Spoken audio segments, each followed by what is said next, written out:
que é isso, mas não é. Para você trabalhar com injetáveis de forma segura, né?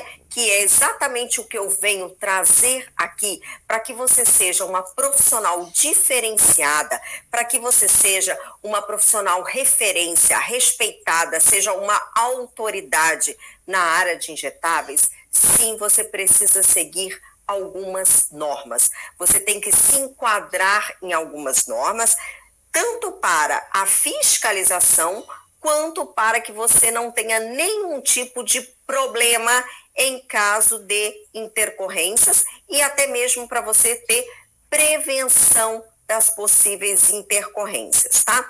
Então, não é simplesmente você comprar uma agulha e uma seringa e começar a trabalhar com injetáveis na mesma maca que você trabalha com a estética, tá? E hoje não precisa ficar preocupada, porque hoje eu vou te dar o passo a passo para que você monte a sua sala de injetáveis de forma extremamente segura, para que você possa trabalhar como uma verdadeira doutora da beleza, tá bom? Então vamos lá. Primeira coisa que nós precisamos, né, ter quando nós falamos, né, em trabalhar com injetáveis, que eu coloquei lá em cima, lá, olha, na ponta, que é a primeira coisa que nós precisamos. Conhecimento. Conhecimento, capacitação, né? Quando eu falo sobre conhecimento, hoje aqui vocês estão adquirindo o quê? Conhecimento, tá? Capacitação é quando você começa a colocar em prática o seu conhecimento. Quando você começa a pôr em prática aquilo que você está tendo acesso, a informação que você está tendo acesso, você passa a adquirir capacitação ou aprendizado, ok? Então, é mais ou menos assim. Vamos imaginar que você aprendeu uma técnica hoje. Se você não pegar, na verdade, você não aprende, né? Você tem acesso à informação, ao conhecimento que essa técnica existe e a forma com qual ela é aplicada. Perfeito. Você vai, para você ter capacitação neste conhecimento, ou seja, ter aprendizado, você precisa praticar. Então, esse conhecimento que você teve nessa técnica, você precisa colocar ele em prática. À medida que você vai colocando ele em prática, você vai aprendendo, você vai se capacitando e quanto mais você se capacita, quanto mais você pratica, mais habilidade você tem, mais expertise você tem. E é exatamente por isso que eu destaco bem e gosto de colocar lá que eu sou uma professora que eu possuo 10.000 horas de práticas em injetáveis. Por quê? Porque eu não estou aqui, gente, para ensinar para vocês algo que eu aprendi há um mês atrás. Algo que eu fiz um curso de injetáveis, fui lá, fiz alguns pacientes e agora estou passando para vocês. Não, eu trabalho com isso há anos. E você também vai chegar lá. Por isso que é muito importante você ter uma mentora que está um passo à frente de você, né? Para poder te dar toda essa segurança, para que tenha essa autoridade de te passar isso. Por quê? Simplesmente você ter o conhecimento e você não ter horas de voo, como eu costumo dizer, né? Se acontece algo inusitado, né? Por que ir lá e você colocar simplesmente injetar a agulha com uma seringa na pele de uma paciente, isso qualquer um faz, não é verdade? Agora, você precisa saber o que você está injetando, você precisa ter conhecimento fisiológico, você precisa ter conhecimento anatômico, você precisa ter conhecimento farmacológico. Vocês sabem que pode, inclusive, acontecer um choque anafilático com um procedimento injetável? Se você não sabe, eu te digo que sim, e eu já passei por isso, tá? De estar fazendo um procedimento simples, injetável, nos quais eu já fiz milhares dele, e uma paciente, sim, teve um choque anafilático. Então, tudo isso nós precisamos ter capacitação, ter conhecimento para saber o que podemos fazer, até onde podemos ir, o que nós podemos usar, em quais as regiões, com quais as técnicas, quais as dosagens, quais são as interações medicamentosas que eu tenho de um paciente, Por exemplo, o mesmo paciente que eu injeto um tipo de fármaco, eu posso colocar no outro? Às vezes não. Por quê? Porque esse paciente tem que passar por uma consulta e eu tenho todo o conhecimento que muitas vezes esse paciente pode estar tendo uma outra patologia ou fazendo uso de um outro medicamento que vai gerar uma interação medicamentosa. E esse paciente pode vir a ter uma reação forte ou até mesmo um choque anafilático. Então, tudo isso é através do conhecimento. Então, não pense vocês que simplesmente saber aplicar uma agulha, a técnica de aplicar uma agulha é suficiente para você trabalhar com injetáveis. Não, nós precisamos estudar muito e estudar sempre. E é para isso que eu estou aqui, porque eu estudo todos os dias. O meu trabalho é estudar, colocar em prática, ver o que funciona, o que não funciona e passar para vocês o que há de mais seguro. Então, essa é a minha missão quanto educadora, tá bom? Então, nosso primeiro pilar ali, vamos dizer, né, é o quê? Conhecimento e capacitação. Acho que ficou muito claro para vocês agora, né, o quão importante que é isso, né, e o quão seguro nós precisamos trabalhar. Principalmente porque quando nós falamos de injetáveis, nós estamos falando de fármacos que vão estar dentro do corpo do paciente, que vão ter contato sim com a corrente sanguínea do paciente. Quando eu faço uma aplicação no subcutâneo, esse fármaco ele vai para a corrente sanguínea do meu paciente, né? Então ele tem um efeito, ainda que local, eu posso sim ter interações com esse fármaco, né? E quando eu falo, por exemplo, de uma aplicação intramuscular, mais responsabilidade ainda eu tenho. Por quê? Ah, professora, mas é só um BCA injetável, né? Mas muitas vezes eu posso ter intercorrências com simples BCA injetável. Por quê? Às vezes não pelo aminoácido, mas sim pelo recipiente, pelo veículo dele, que a minha paciente pode ter alergia, por exemplo, tá? E aí, o que acontece? Intramuscular é o quê? Sistêmico. Ele entra no músculo e vai direto para a corrente sanguínea em alta dosagem. Praticamente 90 e tantos % daquilo que você injetou vai direto para o meio sistêmico. Então, por isso tudo que nós temos que ter muito conhecimento e muita capacitação. Ok? Bom, vamos para o nosso próximo pilar quando eu falo de montar uma sala de injetáveis, ok? Vamos falar sobre os insumos que nós utilizamos, né? Seringas, agulhas e utensílios. O que é muito importante, tá? E principalmente quando nós estamos iniciando na área de injetáveis. E agora eu quero que você coloque aí para mim no chat para eu poder entender a minha audiência, onde que vocês estão. Eu quero saber se você já trabalha com injetáveis ou se você é uma iniciante, se você está aprendendo agora, para eu poder te dar as dicas corretinhas para vocês, tá? Então coloca aí para mim, iniciante ou já trabalho. Coloca aí no chat para mim, porque eu quero saber qual é a fase que vocês estão, né? Se você está iniciando ainda, se você está conhecendo o mercado, né? Fazendo aquele reconhecimento ali de campo, ou se você já é uma pessoa que já trabalha e que está aqui para você aperfeiçoar a sua técnica, né? Para você ganhar mais conhecimento. Afinal de contas, a gente não para nunca de estudar, tá bom? E quando tiver aí, produção já vai me avisando. Vamos ver. Kátia, Matilde, iniciantes. Denise, iniciante. Marli, iniciante. Kathleen também, iniciante. Andréia Batista. Andréia Batista já trabalha. A Andréia já trabalha, legal. A Ingrid é biomédica, está estudando pós-estética, mas é iniciante. É iniciante. Eu quero saber, teve um depoimento que eu li depois do primeiro episódio de uma biomédica que ela escreveu o seguinte, eu quero saber se ela está aí. Se ela estiver aí, você fala comigo, tá? No chat. Você colocou lá, sou biomédica e estou fazendo pós, mas ainda não consegui. Será que eu não sou capaz?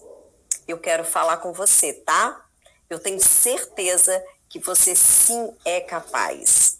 Você só precisa daquela mãozinha, e eu estou aqui para te dar essa mãozinha. Então, se você está aí do outro lado, você coloca aí que é você no chat, tá bom? Bom, então a grande maioria iniciante, maravilha. Então vamos lá.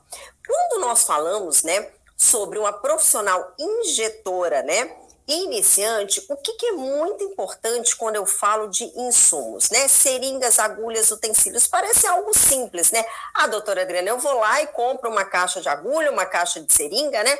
Mas aqui vem a dica. Quando você está iniciando, você ainda não tem o que nós chamamos de quê? De calibração da sua mão, tá? E isso, gente, é comum. Eu também passei por isso. Os melhores injetores do mundo passaram por isso, tá? Então, a gente precisa de muito tempo. Inclusive, hoje eu tô com tendinite na mão. Eu tô com tendinite. Hoje eu nem consegui atender na clínica justamente de tanto fazer injeções, tá? Então, olha só. Eu estou usando até aquela proteção, tirei aqui para ficar mais bonita para vocês, né? Mas a gente não tem muita calibração na mão. O que é calibração? Hoje em dia, se eu tiver que fazer uma aplicação de 0,05, de 0,1, eu não preciso nem olhar. Eu já tenho uma calibração determinada na minha mão, que a quantidade que eu injeto, eu já sei que foi 0,1, que é 0,05. Claro que a gente sempre tem um olho ali na seringa, né? Mas é algo praticamente que você já fica bem calibrado em relação a isso. E a sua precisão. Você consegue injetar com muita lentidão, você consegue parar, você consegue fazer uma retroinjeção, né? Então, você consegue ter habilidades aí bem interessantes, tá? Quando você está iniciando, você não tem isso. E por isso que é muito importante você eleger tanto seringas quanto agulhas de boa qualidade. Por que eu estou dizendo isso?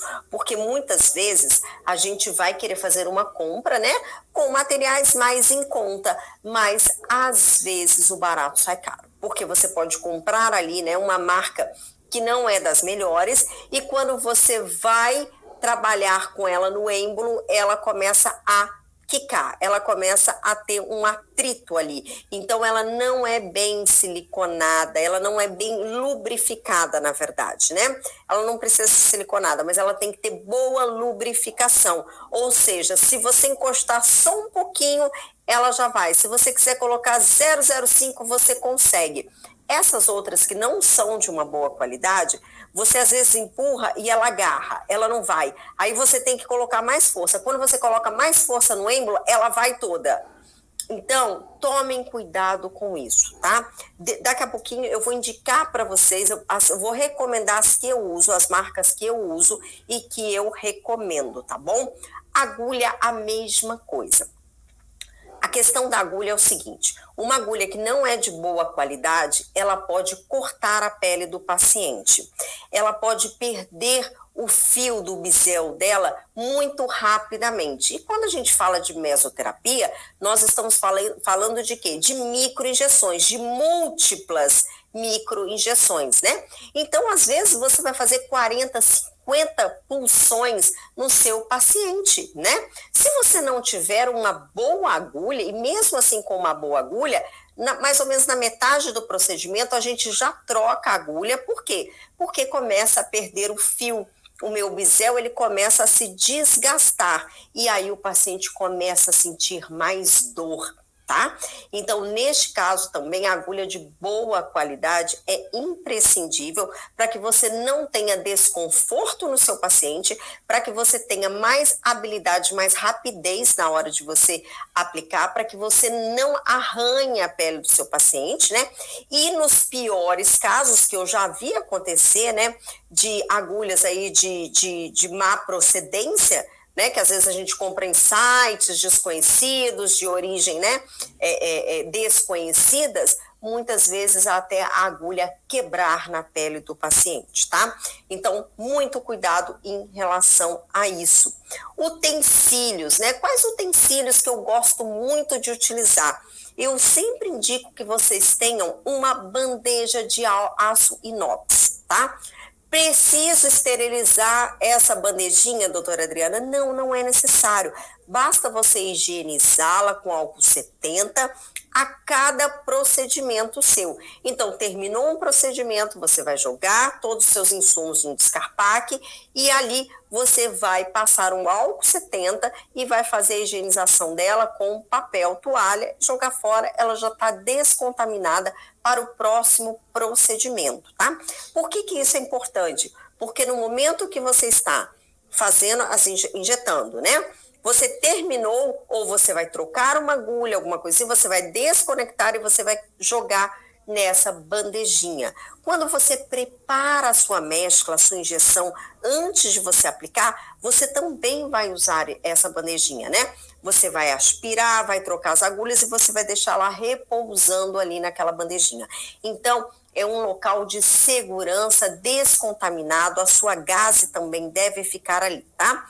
Então, esse daí é um utensílio que eu recomendo que você tenha, tá? Pelo menos uma. Se você já trabalha mais, né? E eu tenho certeza que vocês vão trabalhar bastante com injetável, 2 bandejinhas é ótimo você ter, tá? Não precisa ser muito grande. Normalmente, uma bandejinha de 20 e poucos centímetros por 21 por 7, 21 por 8, vocês vão encontrar isso em lojas, em casa, né, de materiais hospitalares ou em casa dental, tá bom? Aquelas lojas que vendem utensílios de odontologia para as clínicas de dentista, tá bom? Então lá você vai encontrar. Perfeito. Bom, passamos a parte de insumos, vamos para a próxima parte, né?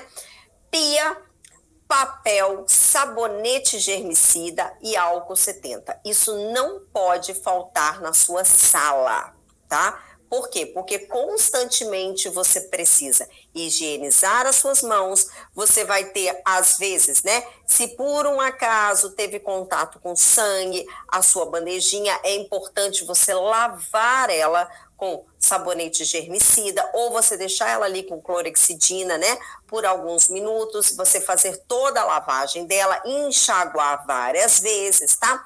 Álcool 70, nem falar, né, gente? Já temos aí o costume de ter álcool 70. Então, toda a sala precisa ter a sua pia, o seu papel toalha, sabonete germicida e álcool 70. Doutora Adriana, precisa ser uma pia dentro da minha sala obrigatoriamente? Não, não precisa ser obrigatoriamente, mas ela deve estar a 10 metros de onde você está atendendo, tá? Então, vamos imaginar que, por exemplo, você tem a sua sala, né? Mas não tem a pia ali dentro, mas você tem próxima a ela. Se for até 10 metros, tudo bem, você está dentro das normas de segurança, ok? Bom, outro ponto muitíssimo importante, né? Às vezes a gente fica pensando só na decoração, né? Ai, que cor que eu vou colocar essa parede, como é que eu vou colocar a minha recepção? Mas é muito importante a gente prestar atenção. Primeira coisa. E a produção tá me dizendo aqui, ó, peraí, tá me chamando aqui, acho que temos dúvidas. Temos uma pergunta? Vamos lá, então. Podem colocando as perguntas de vocês aí. Pode ser a pia do banheiro? Pode ser a pia do banheiro, sim, desde que ela esteja acondicionada, tá? Ela vai ter que ter o quê? O sabonete de líquido, ok? Ela tem que ter o papel, não pode ter toalhinha, tem que ter o papel, tá? Desde que ela esteja aí. E com álcool do lado também. Sem problema, pode ser a do banheiro, tá bom? A vigilância sanitária do município dela exigiu a pia dentro da sala de atendimento. Ah, boa, Monique. Isso pode variar, tá? Mas ótima a sua informação, tá, Monique? Então, vigilância municipal. Então, assim, no Rio, a última informação que eu tive era de 10 metros, mas valeu pela informação. Então, gente, olha, o melhor, antes, né, de vocês mexerem em alguma coisa, consulte aí a vigilância do seu município, porque pode haver variação mesmo, tá bom? Obrigada, querida. Vamos lá, então. Iluminação. Iluminação é outra coisa muito importante, tá? Porque você precisa enxergar o que você está fazendo, né? Gente, os meus consultórios são assim, eu coloco, parece que é centro cirúrgico. lógico. Eu até brinco, eu falo assim, que o meu sonho é ter uma daquelas iluminações de centro cirúrgico em cima da minha maca, né? Tamanha vontade de ter a sala iluminada, tá? Então, você pode, inclusive, ter 2 tipos de iluminação, mas no momento que você está trabalhando com injetável, a sua iluminação tem que ser muito clara, uma iluminação branca, tá? Para que você possa enxergar muito bem todos os detalhes. Onde você está fazendo, se tem algum tipo de contaminação, se tem alguma sujeira, onde que você está aplicando. Com uma boa iluminação, inclusive, a gente consegue até desviar de vasos do nosso paciente, tá? Quando vocês estiverem fazendo, por exemplo, um skin booster, tá? A gente consegue, com uma boa iluminação ali direcionada no paciente, além da lupa, tá, gente? Essa iluminação que eu tô dizendo não é só a lupa, não. É uma iluminação na sala mesmo. O paciente tem que sentir que ele entrou em algo claro, ok? A gente consegue, inclusive, né, ter uma preservação vascular aí no momento das aplicações, tá? Outro detalhe muito importante, as suas paredes, elas precisam ser lisas. E para quem está pensando em fazer uma reforma ou vai montar a sua sala de injetáveis, prefira as tintas que são à prova d'água, aquelas laváveis, tá? É um pouquinho mais cara, mas isso vai te render muitos benefícios futuramente, porque você pode lavar, no caso de manchar, no caso de uma gota de sangue espirrar, alguma coisa assim, você consegue limpar. Então é importante que as paredes sejam lisas, nada de pátina, nada de textura. Tudo isso faz acúmulo aí de sujeira, de poeira, de ácaros. Tudo bem? Vamos lá. Lixeiras, gente, nós precisamos ter 2 tipos de compartimento de lixo. Aliás, você pode ter até 3, tá? Você pode ter o lixo comum, que é aquele lixo que a gente joga um papel, né? Alguma coisa assim. Ok. Você tem que ter um outro lixo, que é o lixo com infectante, né, que nós chamamos, que é aquele que você vai utilizar o saco de lixo branco. Saco de lixo branco a gente já compra também nas lojas de materiais hospitalares, o saco de lixo infectante. Então você vai ter que ter uma lixeira dessa e não pode ser aquela lixeira nem aberta e nem a lixeira que a gente abre com a mãozinha. Tem que ser aquela que a gente abre com o pezinho. Por quê? Porque você vai estar ali, né, com material infectante. E claro que você vai recolher todo esse material infectante do seu paciente quando você ainda estiver com as suas luvas calçadas, tá? Então você vai pegar todo esse material, vai apertar com o seu pezinho, vai jogar lá e na sequência você já retira as suas luvas e já descarta também.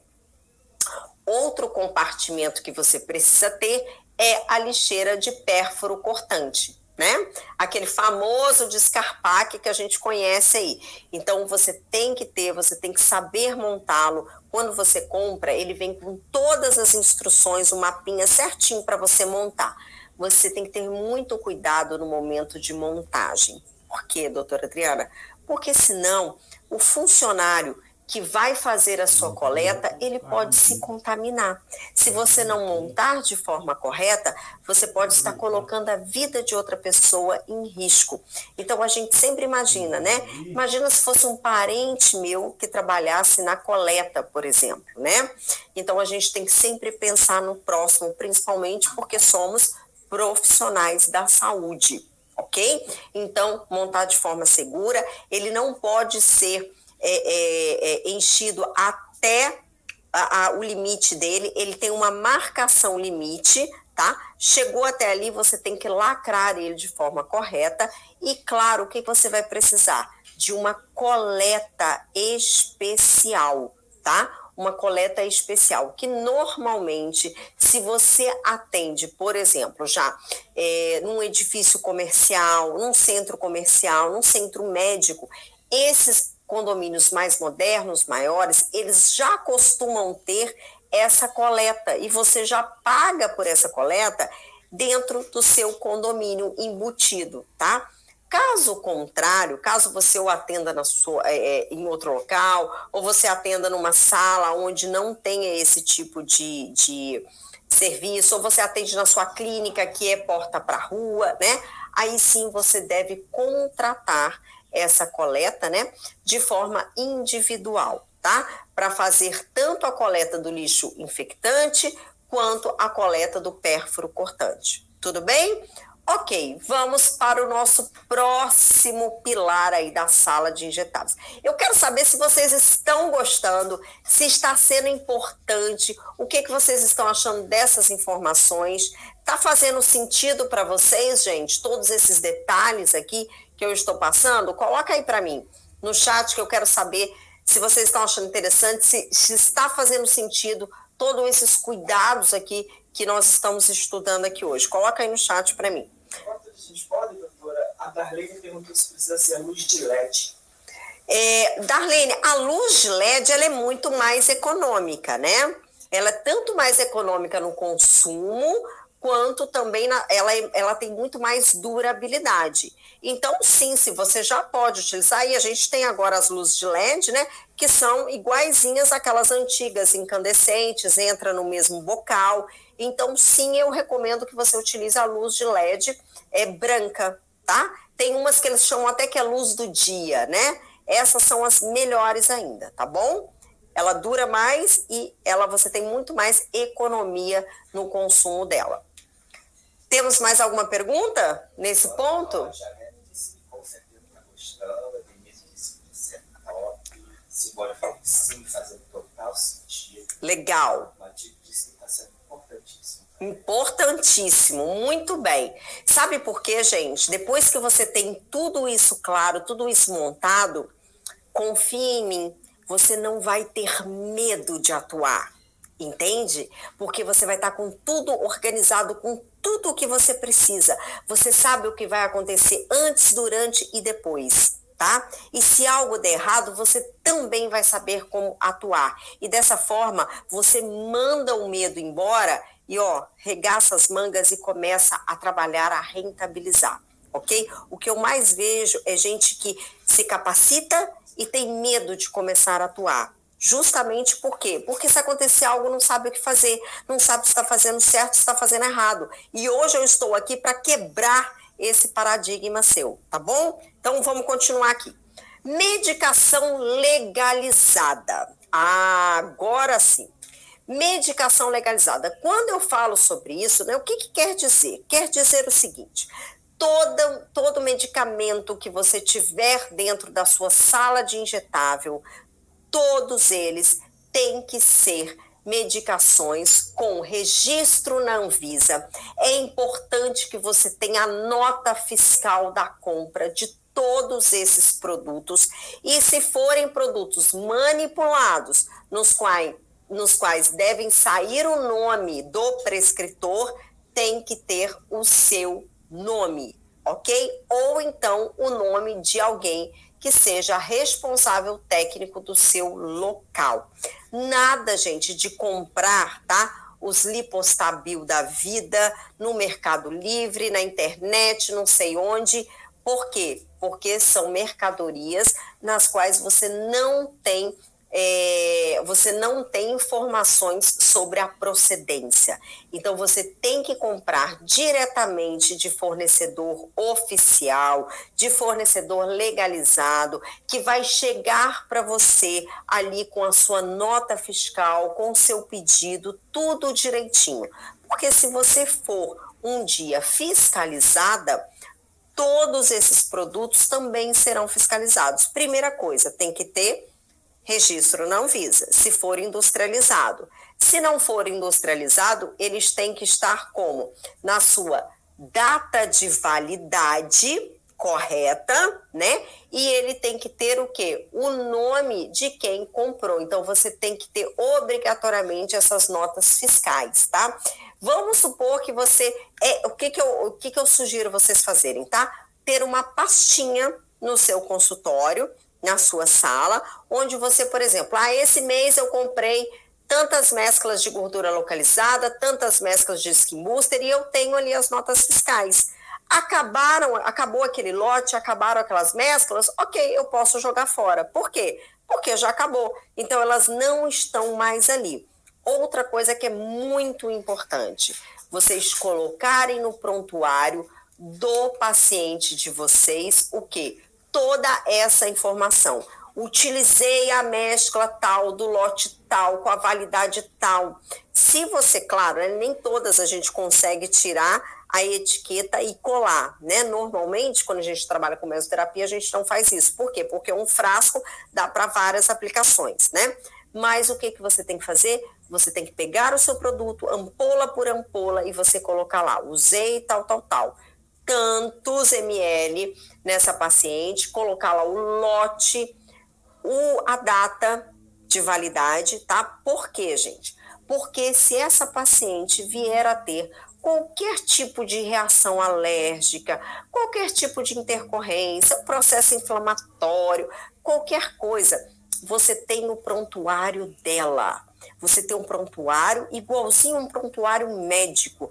Porque se essa paciente precisar, por exemplo, ser encaminhada a uma assistência médica, você vai entregar o prontuário para ela. Claro, você vai fazer uma cópia do seu prontuário e você vai entregar para ela. Vai chegar lá, o médico vai olhar, ele vai saber exatamente quantos ml você colocou, qual foi a marca, quantos ml, qual foi a empresa, qual é o lote, qual é a data de validade. Tá tudo bem. E muitas vezes isso, gente, adianta muito, porque o médico bate o olho e fala, é alergia a esse ativo aqui. Pronto, dá a injeção lá que ela precisa, um antialérgico, seja lá o que for, e resolve o problema rapidamente. O que não pode é, não sei o que aconteceu, não sei qual que foi, usei uma mescla, tal, não sei qual que é, no prontuário dela não tem nada. Isso não pode acontecer de forma alguma. Você tem que ter isso tudo detalhado dentro do prontuário da sua paciente, tá bom? Então, outra coisa que é muito importante, estoque, né? Estoque, você pode ter muitas mesclas em estoque. Como que eu vou armazenar isso, né? Sempre você tem que ter um estoque num lugar seco, fresco, ok? Nada de locais úmidos, locais quentes. E eu recomendo que você não tenha uma quantidade muito grande de produtos injetáveis armazenados. Por quê?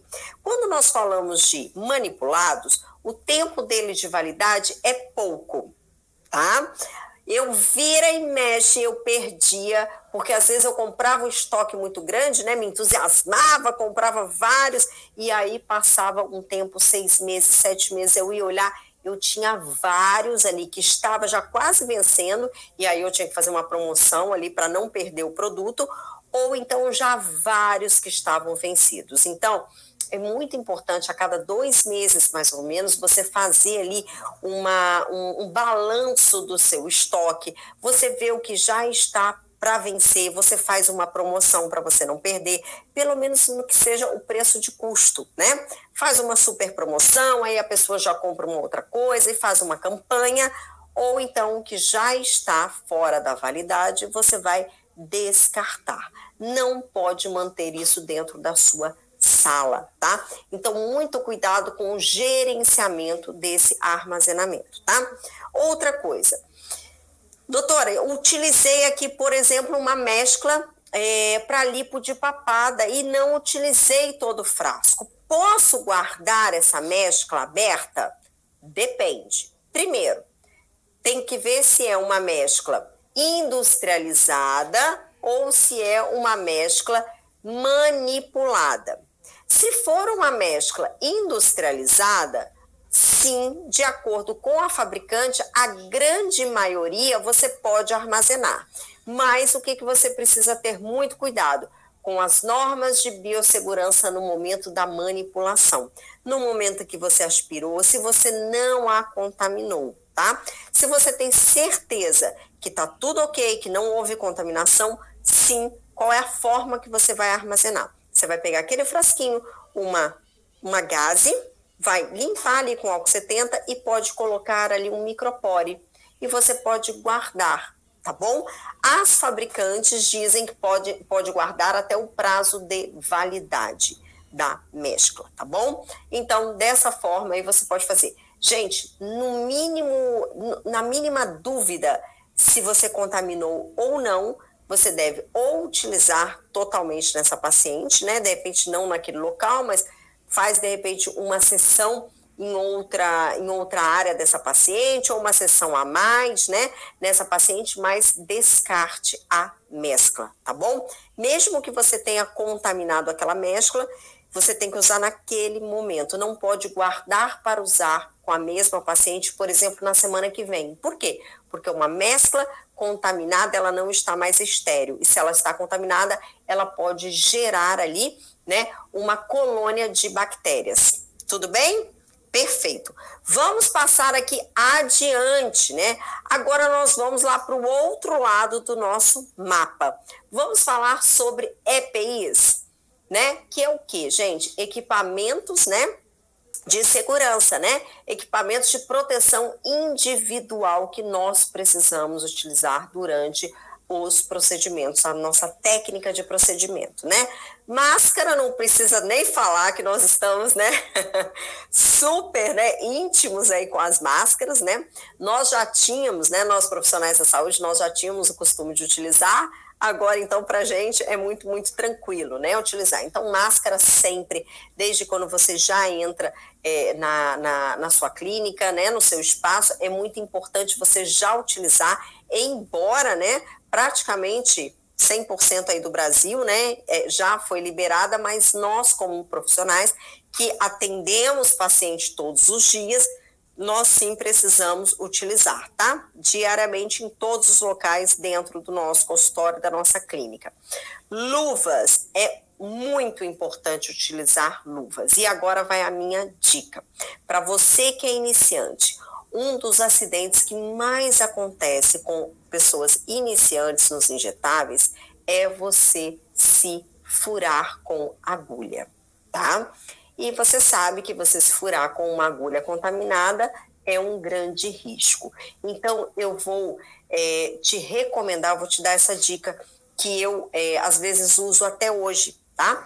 Que é você utilizar luva nitrílica, que é a luva mais grossinha do que aquela de látex, e você começar utilizando 2 luvas, tá? Então, você coloca uma luva e coloca outra. Por quê? Vai te proteger mais, vai aumentar a sua proteção até que você tenha total domínio, ok? Porque entre você tirar uma agulha, colocar a outra para você aspirar e você colocar de novo, se você se furar com uma agulha estéril, não tem o menor problema. Você vai pegar aquela agulha, vai jogar no lixo, vai pegar uma outra nova para a sua paciente. Mas e se essa agulha já tiver ido no seu paciente? Né? Você já fez uma punção no paciente, ou várias, e você volta com essa agulha para você trocar e para você encher novamente essa seringa. O que pode acontecer? Você pode sim, ou até no momento que você já terminou e você está pegando tudo isso aí para descartar, tá? Então, primeira coisa, recomendo que você utilize duas luvas, até que você tenha aí uma prática melhor. E segunda dica que eu vou te dar, não reencape a agulha. No momento que você terminar o seu procedimento, descarte a sua seringa com a sua agulha direto, inteira, conectada no descarpaque. Porque o fato de você reencapar a agulha, desconectar ela, no reencapar a agulha é onde acontece o maior índice desse tipo de incidente, de você se furar com a agulha contaminada, tá bom? Bom, lençol descartável e papel, tá? Isso é outra coisa também que é indispensável, gente, que infelizmente eu presencio muita gente trabalhando com o mesmo lençol descartável a semana inteira. Isso é inadmissível, tá? Então, o que eu vou sugerir aqui para você?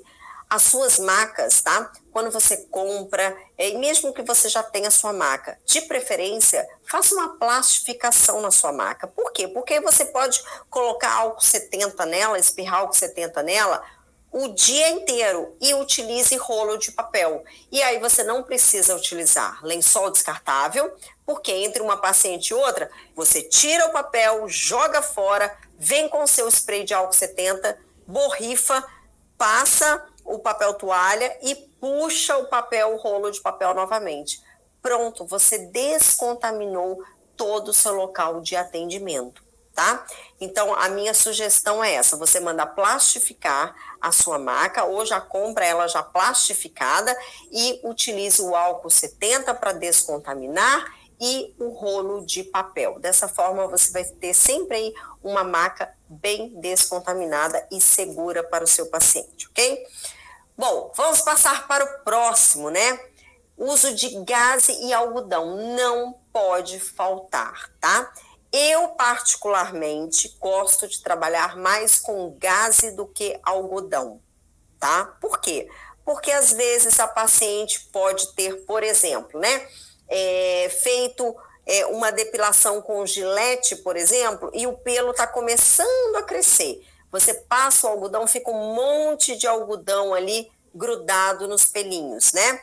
Vamos imaginar que você é um homem, que você está fazendo, por exemplo, uma lipo de papada num homem. Por mais que ele tenha, né, passado gilete, feito a barba, tudo direitinho, quando você vem com algodão, o algodão vai pegar. E com a gaze você não tem esse problema, tá? Então, sim, eu tenho algodão no consultório, claro, para fazer, né, usar com demaquilante, usar com uma água micelar, alguma coisa do tipo, mas no momento do injetável, eu recomendo gaze para você, tá bom? Outra coisa que você precisa ter, tá? Você tem que ter nebacetim, iridoide, gelo e curativo no seu consultório, tá? Então, é bem importante você comprar. Você pode comprar aqueles curativinhos, aqueles redondinhos, né, que a gente compra enrolado numa caixinha assim, chama Stop. Eu gosto muito de utilizar aqueles que você pode utilizar, principalmente se a gente fizer algum pertuito maior, ou se você fizer, por exemplo, uma aplicação intramuscular, né, que é com uma agulha mais calibrosa. Eu gosto sim que depois que eu retiro, eu coloco aquilo ali para não ter nenhuma entrada de micro-organismo, tá? A pomadinha nebacetim, ela é sempre muito bem-vinda, porque ela sela ali os orifícios da agulha. Então, quando a gente faz, né, a aplicação ali, em alguns casos, sim, eu utilizo nebacetim para a gente fazer esse tipo de selamento ali. Iridoide, em qual caso eu posso utilizar o iridoide? Devo utilizar. No caso que você tem aí, né, transfixado algum vaso e gerou uma equimose ou um hematoma. Claro que você não vai conseguir visualizar nem o hematoma, nem a equimose imediatamente, mas nós já sabemos, né, no momento que a gente transfixa um vaso, a gente já vê. São duas coisas que podem acontecer, né? Transfixei um capilar, um vaso, o que vai acontecer? Primeira coisa, ele começa a extravasar sangue para fora. E aí, muitas vezes, eu vejo alguns profissionais, né, estancar o sangue imediatamente. Não faça isso. Você deixa o sangue sair, você só vai secando delicadamente com a sua gaze. Vai secando, vai secando, vai secando. Em alguns segundos, 30 a 60 segundos, já vai ter ali o quê? Já vai existir ali, né, a presença do tampão plaquetário. Então, eu já começo um processo de coagulação, desde que meu paciente seja um paciente saudável e não tenha nenhum transtorno ali, né, nos fatores de coagulação dele, tá? Então, ali 60 segundos, mais ou menos, você já começa a ter a coagulação. Dessa forma, eu evito a equimose. Por quê? Porque se eu tampar imediatamente quando começar a sangrar e fizer ali, né, o tampar e ficar pressionando, o que vai acontecer? O sangue não vai sair e aí ele vai começar a se distribuir ali naquela região. E aí, o que acontece? O sangue tem o quê? Hemácias. As hemácias são ricas em oxigênio. Então, quando essas hemácias começam a ficar ali, o sangue fora do vaso, elas começam a morrer, a perder oxigênio. Então, esse sangue começa a escurecer. E aí eu tenho a equimose. Tá bom? Que é aquele roxinho. No caso do hematoma já é diferente, tá? O hematoma é quando a gente transfixa um vaso um pouquinho mais profundo e não há extravasamento do sangue para a área externa, mas sim um edema. Naquele momento que você coloca, quando você tira a agulha, faz puff, dá aquele edema enorme e a gente já começa a ver o extravasamento, a gente vai ficar roxo. Neste caso, você deve colocar o gelo imediatamente, tá? Claro, né, gente? Um gelo protegido. O que é gelo protegido?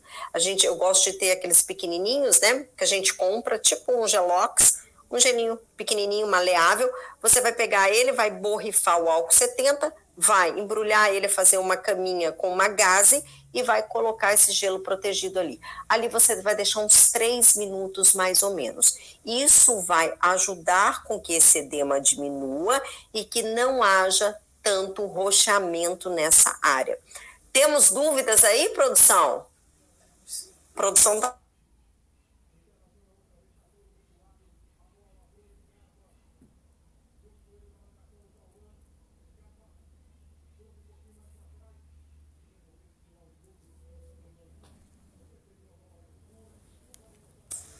Qual é a dúvida que temos? A Márcia perguntou se pode ser o gel de arnica. Pode, Márcia, tá? Olha, pode ser o Reparil, pode ser iridoide, pode ser um gelzinho de arnica sim, tá? O Reparil, gente, ele saiu do mercado, foi a última notícia que eu tive, tá? Então, já voltou? Achou? Ah, minha produção tá dizendo aqui que já achou na farmácia, então tava em falta, mas já voltou, tá? Pode ser, então, iridoide, pode ser trombofob, também é muito bom, ou o gelzinho de arnica, claro que sim, tá bom? Gente, e aí, olha, nós já estamos quase terminando o nosso mapa aqui da sala de injetáveis e quero saber se você que está aí, você que está curtindo essa aula, quero saber se você já deu like aí. Para quem chegou depois aí do nosso início, já deu like no nosso episódio, dê esse like aí muito especial e já se inscreva no nosso canal e ative o sininho das notificações, tá? E depois, claro, você volta para você assistir o início ali também, que foi incrível, tá? E quero saber se vocês estão gostando, como é que tá aí, muita informação, esse caderninho de vocês aí já tá cheio, a gente ainda tem mais coisas aqui para falar, hein? Quero saber se esse caderninho já tá cheio, se vocês estão amando. Ah, Tá ótimo. ótimo.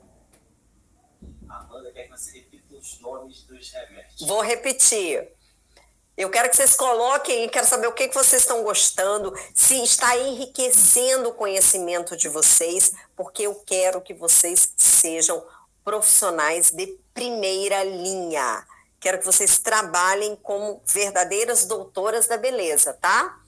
Então, todos os meus segredos aqui, eu estou abrindo a minha caixa preta aqui para vocês, ok?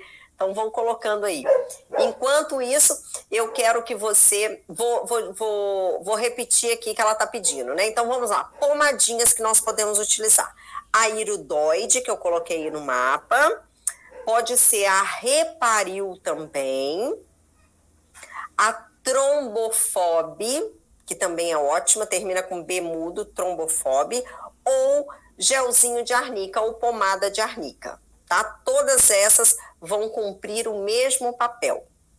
Além disso, é importante você ter sempre a nebacetim do lado, ok? Que a nebacetim, além dela fazer esse filtro, ela também é uma pomadinha, né? Onde ela tem ali antibiótico também, para não ter nenhum tipo ali de infecção, né? Para a gente prevenir qualquer coisa nesse sentido, tá bom?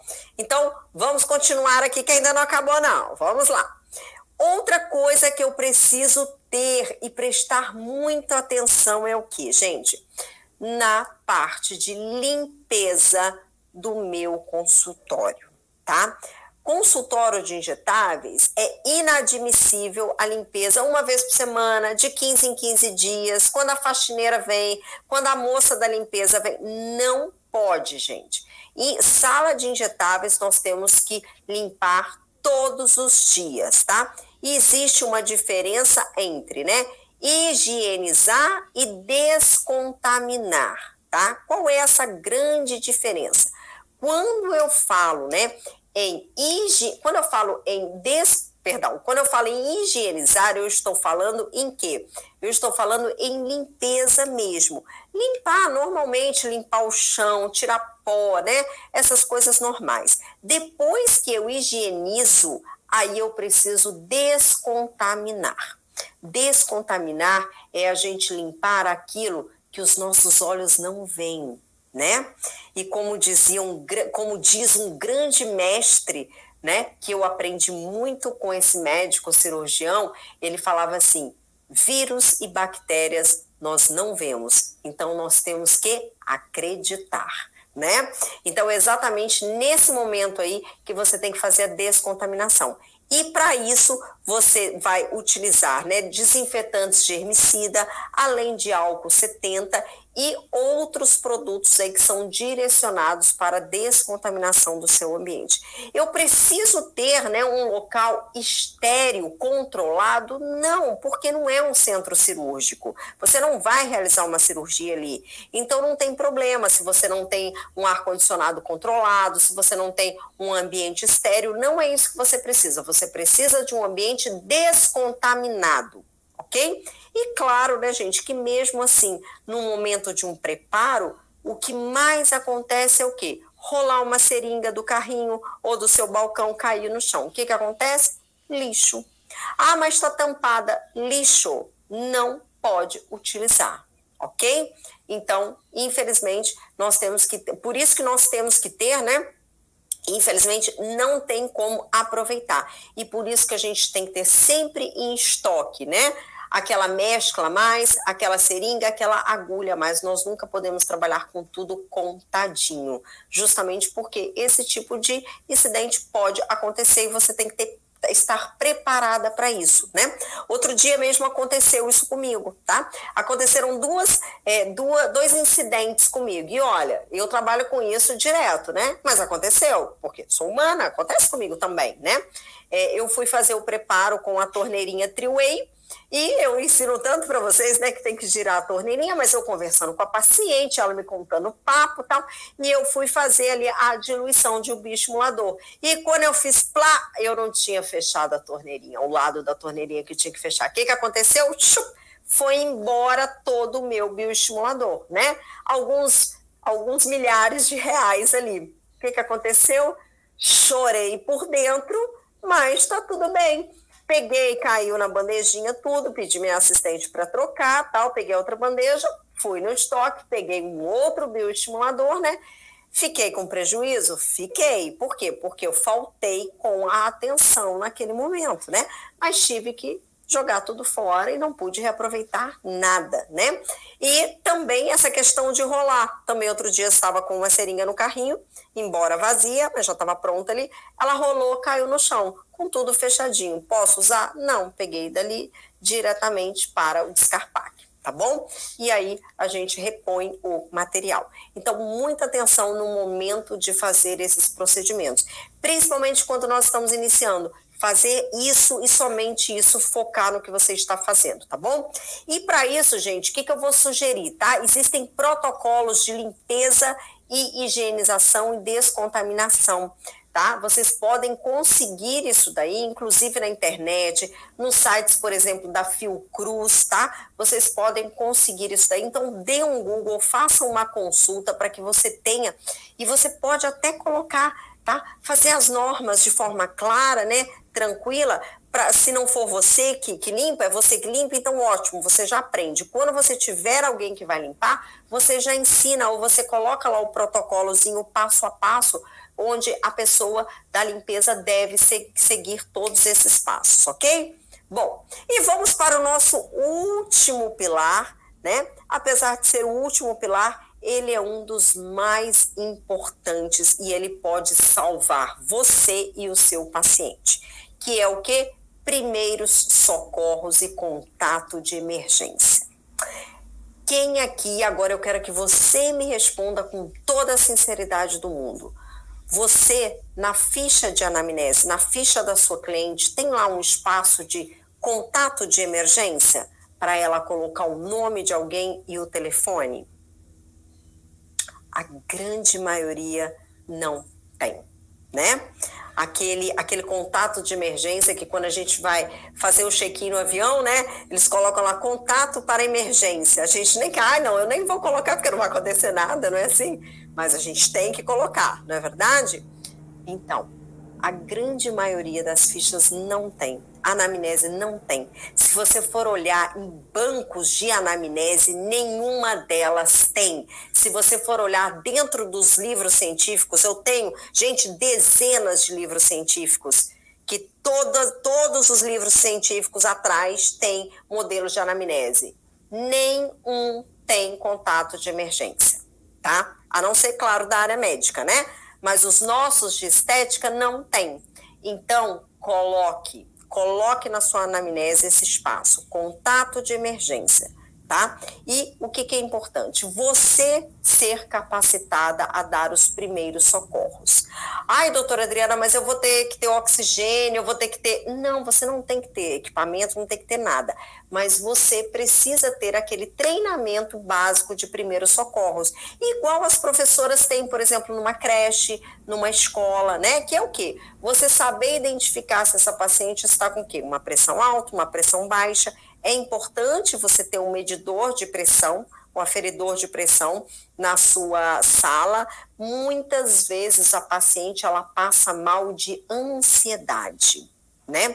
Às vezes a paciente, por exemplo, está muito ansiosa para fazer o procedimento, é a primeira vez que vai fazer procedimento, ou a hora que ela vê aquela agulhinha, ela já sente um pouquinho de medo, e aí faz o quê? Sobe a pressão dela, ou cai a pressão dessa paciente, né? Ela pode, por exemplo, desmaiar por uma queda de pressão. Então, tudo isso é importante você saber ler esses sinais dela e saber o que fazer, né? Por exemplo, se a paciente apagar, é importante você supinar as pernas dela, né? Se é uma paciente que, por exemplo, na sua anamnese tem que estar lá escrito se ela tem, por exemplo, uma convulsão, epilepsia, quais as medicações que ela toma, né? Se é uma paciente que tem ansiedade ou que tem transtorno de pânico, porque pode acontecer dela ter pânico no momento da sua aplicação, ok? Então, gente, tudo isso é importante você saber. Então, faça, sim, um cursinho de primeiros socorros. Normalmente, isso tem em todas as cidades. A gente faz normalmente com bombeiro, né? Tem escolinhas que a gente faz, você paga uma taxa, é tranquilíssimo. Você faz em uma manhã, por exemplo, de domingo ou de sábado, e você sai dali sabendo dar esses primeiros socorros básicos para a sua paciente, e você tem que ter o quê? Em mãos, né? O número da emergência da sua cidade, ok? Então, o número da emergência da sua cidade, e você tem que saber onde é o local, a emergência mais próxima de onde você está. Porque, em último caso, você tem que pegar essa paciente, tem que levar ela, não é verdade? E já levá-la com o quê? Com o prontuário dela, tá? Não, se você agir dessa forma, você vai estar agindo da melhor forma possível. Nada de ruim vai acontecer com você. Você vai chegar lá, estávamos fazendo um procedimento estético, está aqui o prontuário dela, aconteceu isso, isso, isso. Você vai saber ver a pulsação dela, você vai saber qual é a pressão dela, você vai saber dizer para o paramédico, ou para o socorrista, ou até para o próprio médico, ou na triagem, exatamente o que aconteceu. E isso é ótimo, porque quanto mais clareza os profissionais médicos receberem as suas informações, mais rápido eles vão resolver o problema da sua paciente, tá bom? Temos perguntas? Vamos lá. A produção colocou aqui no chat uma pergunta sobre quem gostaria de uma live aqui no canal sobre primeiros socorros básicos para a clínica de estética. Tá todo mundo botando bonequinho assim. Ó. Todo mundo querendo? Nossa, produção, então anota aí pra gente fazer, de repente... eu não vou nem falar que não, mas já até ser uma pessoa maravilhosa que eu posso talvez convidar para fazer essa live com a gente, né? Pensou em duas? Ótimo. Então eu vou preparar isso daí para vocês para o nosso canal, hein? Ah, sim, gente, mas aí vocês precisam estar inscritas, todos inscritos no canal, dar um sininho e colocar aí no chat, tá? Colocar aí no chat. Você tem que se inscrever, ativar o sininho, colocar todas, tá? Para que você receba essa notificação. E sim, a produção já está anotando aí. Vamos ver se de repente nesse mês de férias a gente consegue, produção, tá? A Kátia, que está acompanhando aqui, é técnica tem segurança do trabalho e socorrista. Maravilha, Kátia! Então a Kátia aí tá vendo que eu tô falando tudo direitinho, não é, Kátia? É isso mesmo, né? Todos os cuidados que a gente tem que ter, não é verdade? Então, nós vamos fazer isso. Eu fiz o curso, eu amei, né? Mas claro que eu não sou capacitada para dar para vocês o curso, mas nós vamos sim, nós já vamos deixar anotado aqui para que a gente possa fazer isso daí para vocês e colocar aqui no canal. Eu acho que vai ser incrível mesmo, tá? Adorei a ideia. Bom, então vamos lá, vamos seguir adiante. Então já entendemos, volta aqui para mim, produção. Já vimos, né, o nosso mapa da sala de injetáveis. Vocês viram que quando eu falei que não é simplesmente comprar a agulha e a seringa, né, e começar a aplicar. Vocês estão vendo como é muito, muito importante, né, a gente saber tudo isso. E quando você tem tudo montado de forma estruturada, você sente mais segurança para atuar. Verdade ou não? Imagine agora se você já tivesse toda essa sua sala pronta com todos esses detalhes que eu te falei, e se você já tivesse a capacitação, você sentiria segurança em começar a atuar? Coloca aí para mim. Eu só quero ver hashtag sim, hein? Nesse chat aí. Coloca aí para mim, hashtag sim, se você já se sentiria segura com isso daí, tá? Enquanto vocês vão colocando aí, eu vou pedir à produção para colocar o nosso próximo slide aí, porque agora eu vou dar aquelas dicas que eu falei para vocês, né? De seringas e de agulhas, né? Então, vamos ver primeiro aí seringas. Quais são as seringas que eu vou indicar para vocês, tá? Então, vamos lá. Eu vou falar quais são as marcas que eu utilizo, tá? Eu utilizo BD e Descarpac. São as duas marcas que eu uso e recomendo. Okay? Quais são os tamanhos de seringas que você precisa ter no seu estoque para trabalhar com a mesoterapia? Você tem que ter de 1 ml, sim, é importante você ter de 1 ml,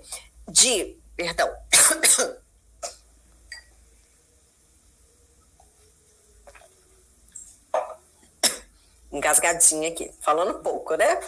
A teacher fala pouco. Então, vamos lá. Seringa de 1 ml é importante que você tenha. Seringa de 3 ml e 5 ml. Preciso ter as duas? Você pode optar, tá? Se você for optar por uma ou outra, eu sugiro que você tenha de 5 ml. Tá, ok? E a de 10 ml. Então, de 1, de 5 e de 10 ml. Essas três graduações você vai utilizar muito na sua sala de injetáveis. E tem uma também que você também vai utilizar, que é a de 20 ml quando a gente fala de hidrolipoclasia, tá? Então, quando a gente for trabalhar com hidrolipoclasia, você vai utilizar de 20 ml, tudo bem? Então, essas daí são as que você precisa ter lá com você. Agulhas, vamos ver agora quais são as agulhas que você precisa ter, que são imprescindíveis para que você tenha aí no seu consultório, tá? Então, primeira coisa, você precisa daquela famosa agulha rosa, que é a agulha 18G. 18G significa 18 gauges, né? O que significa G? O que significa gauges? Que medida é essa? É a medida da luz da agulha. O que é isso? É a grossura, o diâmetro da agulha por onde passa o líquido. Quanto maior a luz, mais grossa ela é, maior o diâmetro, ok? Então, essa agulhinha rosa 18G é a agulha indicada para você fazer a aspiração dos seus fármacos, seja ele das ampolas ou dos frascos, tá? Ou até mesmo de soro estéreo, ok? Então, a 18G. Bom, a próxima que você vai utilizar, né, é a 22G ou 24G, que são as agulhas que nós utilizamos para terapia intramuscular, tá? A clássica, gente, é a cinza 22G, mas eu coloquei aí para vocês também a 24G. Por que eu coloquei ela? Porque dependendo da anatomia do meu paciente, do biotipo dele, tá? Eu posso utilizar a 24G, que vai ser uma agulha mais confortável para o meu paciente. Então, vou dar um exemplo aqui. Imagina que eu estou fazendo a aplicação de um intramuscular em mim aqui, ó, no deltoide, tá? Eu sou uma pessoa que, olha aqui, ó, meu músculo já está bem aqui, eu não tenho camada de gordura em cima dele, ele já está bem marcadinho e eu sou uma pessoa pequena, tá? Eu não tenho um músculo enorme, então o meu músculo é menor. Nesse caso aqui, a 24G é muito melhor, vai lesionar menos o meu músculo, vai ser muito mais confortável para mim. Então, neste caso aqui, eu utilizaria a 24G. Vamos imaginar que eu vou fazer uma intramuscular num glúteo, né? Num glúteo onde uma pessoa está com sobrepeso, que ela tem uma camada adiposa muito grande, né? E eu preciso de maior comprimento para entrar, maior profundidade. Aí sim eu vou optar pela 22G, tá? Então eu sempre coloco aqui, ou então vamos imaginar, vou dar uma dica aqui agora também, tá? Vamos imaginar que eu vou receber aqui, né, uma injeção no deltoide e não tenha 24G. O que é ideal o profissional fazer?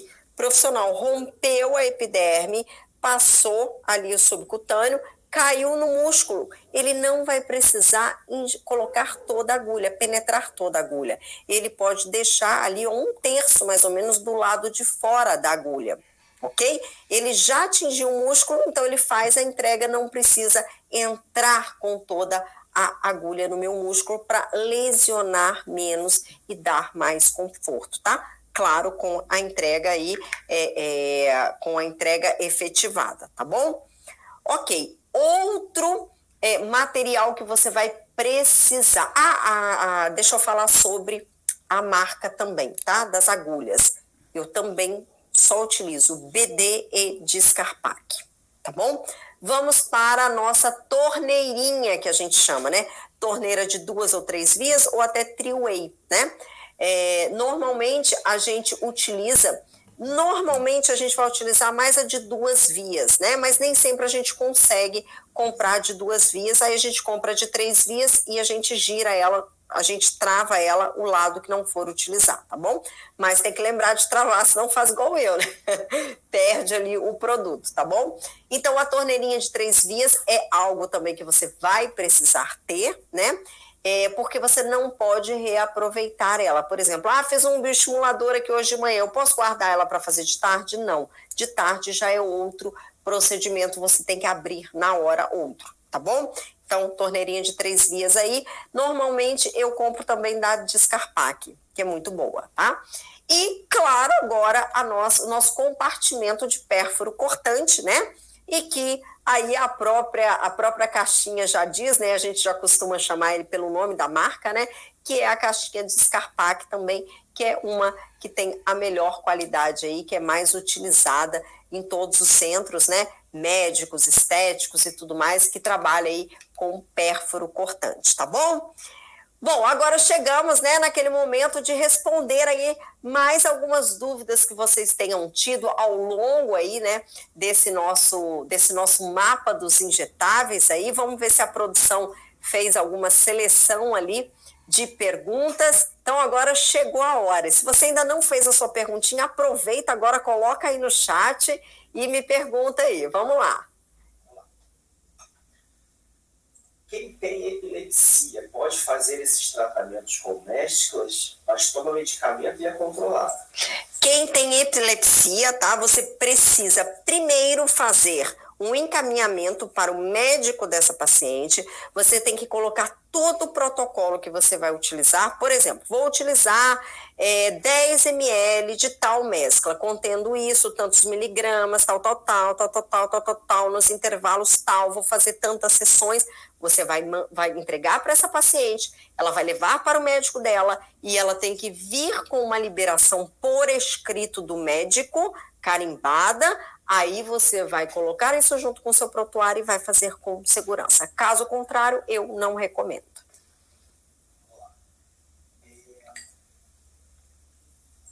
Precisa ter um responsável técnico ou pode ser o próprio profissional? Clínica. Legal. Quem fez essa pergunta? Valdenice Mal. Valdenice, meu amor! Linda! Valdenice. Ó, vou puxar as orelhas, hein? Você perdeu o nosso primeiro episódio? Lá no nosso primeiro episódio, eu expliquei tudo sobre isso daí, tá bom? Então você depois vai lá no primeiro episódio e você assiste lá, onde eu coloquei tudo direitinho, quem pode fazer e quem não pode fazer, tá bom? Em relação à responsabilidade técnica, nós sabemos que você tem que olhar dentro do seu conselho de classe se você pode, se a sua categoria pode ser responsável técnica do local, tá bom? Vou dar um exemplo aqui. No caso das esteticistas, né? As esteticistas, a graduada, sim, ela pode trabalhar ali sendo responsável por tudo. Já a técnica em estética, ela não pode se responsabilizar pelo local, tá bom? Mas é importante aí vocês revisarem tanto na lei do esteticista, quem for esteticista, e quem não for, olhar ali nas normativas do seu conselho, ok? Beijo, Val.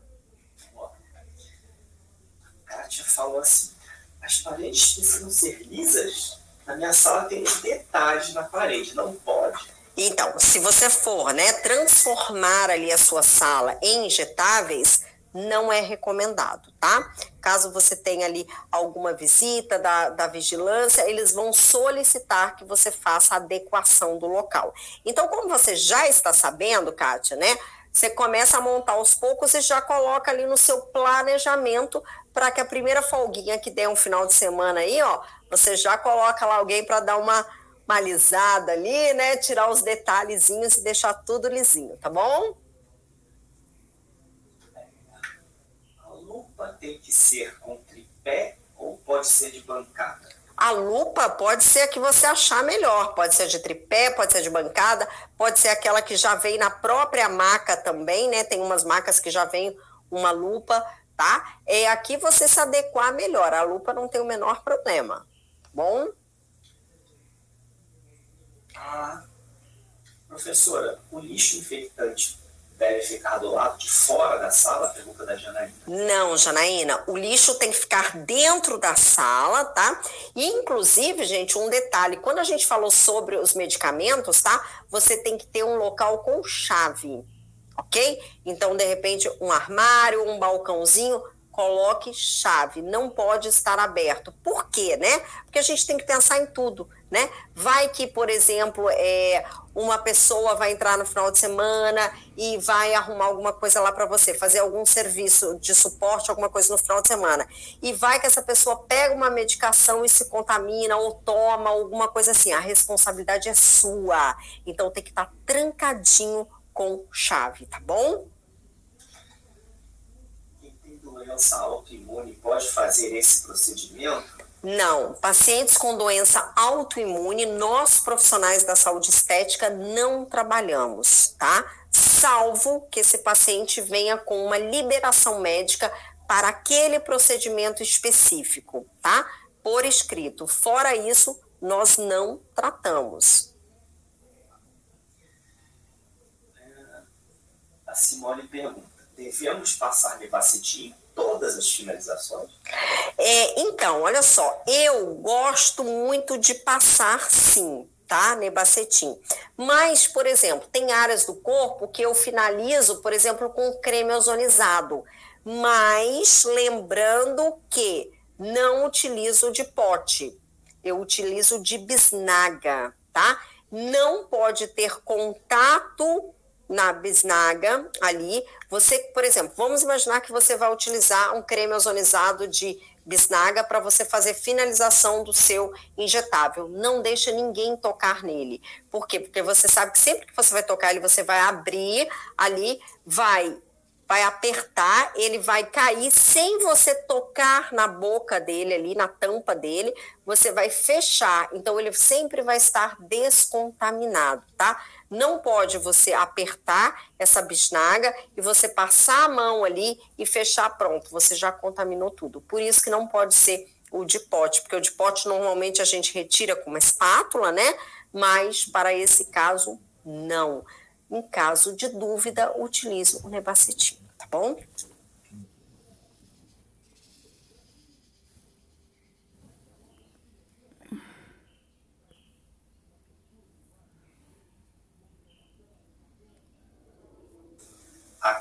Kátia fez um comentário. Ele disse que a seringa de 10 ml já dá muita pressão. Ela prefere gastar mais seringa, mas melhorar a aplicação. Acho que ela estava falando da... Legal, Kátia. Vou te confessar, eu também faço a mesma coisa. Por quê? Olha, no início a gente não sente, né? E a Kátia já deve estar passando por isso, porque ela já é praticante já de injetáveis, né? Então, no início a gente não sente muito, mas eu vou confessar que atualmente eu também estou fazendo 2 de 5, porque ela é mais fácil de você apertar, você faz menos força. E olha, gente, é algo, né, que quando eu iniciei, eu tive um professor que ele falava assim, olha, eu só utilizo atualmente a seringa de cristal, que vocês vão ver, uma seringa de cristal custa de 9 a 12 reais, mais ou menos, uma seringa de cristal. E ele falava assim, eu só injeto com seringa de cristal. E eu pensava, gente, é um absurdo, porque se você for ver o preço da outra é 40 centavos, né? E aí ele falou, porque eu não tenho mais força e tenho tendinite, já de tanto injetar. E eu falava, gente, não é possível. Olha só, né? Agora, depois de alguns anos, eu estou no mesmo caso, né? Daqui a pouco eu tenho que entrar aí com seringa também de cristal, tá? Mas é isso mesmo, tá? 2 de 5, você vai ter muito mais suavidade na aplicação, tá bom? Pergunta que veio da Central de Ajuda. Ah, vamos lá. Pergunta aqui da Central de Ajuda. Vamos lá. Angela perguntou sobre intercorrência da intradermoterapia. Apliquei uma enzima de desoxicolato e peguei um vaso, ficou com nódulo. Pedi para a paciente fazer ultrassonografia e apareceu hiperemia e hematoma. Como faço para desmanchar o nódulo? Ok, qual o nome dela? Ângela. Então, a Ângela está contando aqui uma intercorrência que ela teve com injetável com o fármaco desoxicolato de sódio, né? Ela teve aí, ela fez uma punção onde transfixou um vaso, né? Gerou-se um nódulo e ela solicitou a ultrassom, é isso? A ultrassonografia. Ultrassonografia. Ok, apareceu epiremia e hematoma, tá? Então vamos lá, vamos entender o caso da Ângela, né? Tá, então vamos entender o caso aqui. Quando ela fez a aplicação do desoxicolato de sódio, poderia ter sido ele ou poderia ter sido qualquer um. O que transfixou o vaso não foi o desoxicolato, e sim a agulha. Então, independentemente do que ela está utilizando na seringa dela, ela transfixou um vaso, tá? Transfixou o vaso, qual é o raciocínio? Vai ter o quê? Extravasamento de sangue. Como foi um vaso mais profundo, houve o quê? Um hematoma. Por quê? Provavelmente houve um edema ali local e um hematoma, tá bom? O nódulo, Ângela, ele se dá por conta não da transfixação e nem por conta do hematoma, mas sim por conta do processo inflamatório que o ácido que o desoxicolato de sódio, ele causa no tecido gorduroso, tá? Então, esse nódulo aí é da própria gordura. Como que você vai desfazer esse nódulo? Utilizando ultrassom, tá? Então, você vai ter que utilizar ultrassom. Além disso, aquela massagenzinha que a gente faz para dissolver nódulos com o dedinho, tá? Você vai fazer várias aplicações disso daí. Para melhorar o hematoma, você vai indicar aí as pomadinhas que nós já falamos, né? Pomadinha de arnica, oridóide ou trombofob, e ao longo aí dos 15 dias ela vai melhorando em relação a isso, tá? A hiperpigmentação que acusou na ultrassonografia é por conta da hemosiderina do sangue, tá? Então acusa sim hiperpigmentação, tá bom? Então ultrassom e as pomadinhas, tá? E tem certeza que daqui a uns 15 dias já vai estar tudo certo. Sara Neves perguntou se a agulha 30G seria para áreas menores. Ah, legal. Agulha 30G, sim. A agulha 30G, gente, ela vai ser utilizada basicamente para quê? Para mesoterapia mesmo, quando eu vou fazer entregas intradérmicas ou subcutâneas, tá? Então, eu consigo atingir tanto a camada dérmica quanto a camada subcutânea, ok?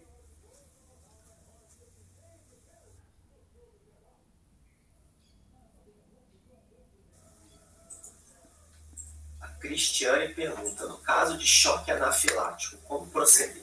No caso de choque anafilático, Cristiane, no caso de choque anafilático, você não, sendo profissional da estética, você não terá nenhum tipo de medicação para você reverter esse quadro, tá? Porque você teria que colocar adrenalina nessa paciente e você não teria habilitação para isso, tá? A não ser que você seja médica.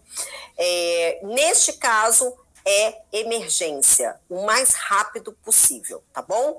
Encaminhar a paciente para emergência. Por isso que é muito importante a sua recepção, vocês terem um código, né, da recepção. O código tal, não precisa falar que é emergência, gere um código entre vocês, né? Uma palavra, um código 21, alguma coisa assim que a pessoa já sabe que é para ligar para emergência, para o SAMU, um serviço de emergência que seja da sua cidade, tá bom? E correr com o paciente o mais rápido possível, ok? Temos mais a última aí, produção? Mais algumas? Nossa, que delícia, Tando. Vamos lá. A Rosana perguntou, a marca tem que ser alguma específica? Não, Rosângela, não precisa ser nenhuma específica, tá? A maca sua de trabalho. É interessante, né, que seja uma maca que deite totalmente quando você for fazer corpo, né? E faça também, se você costumar trabalhar deitado ou 45 graus, mas não tem nenhuma recomendação específica, tá bom? Marcos faz aquela pergunta. Doutor, eu tenho uma dúvida. No caso de injetáveis, tem algum segredo para não ter imprevisto e acertar um vasinho? Como evitar esse imprevisto? Marcos, vou te responder, tá? Essa é a pergunta de $1 milhão, né?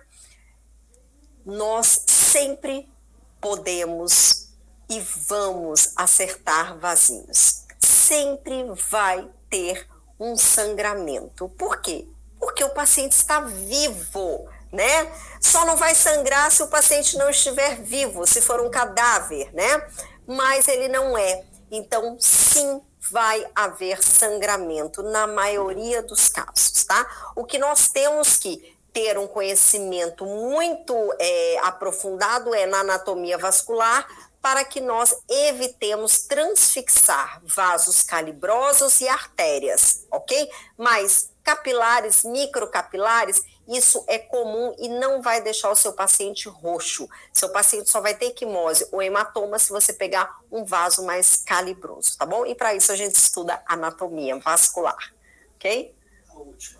Vamos lá para a última pergunta. A Mônica Carvalho pergunta se a agulha de Lebel serve para corpo também. Maravilha, Mônica. A agulha de Lebel serve para corpo se você for trabalhar na camada dérmica, tá bom?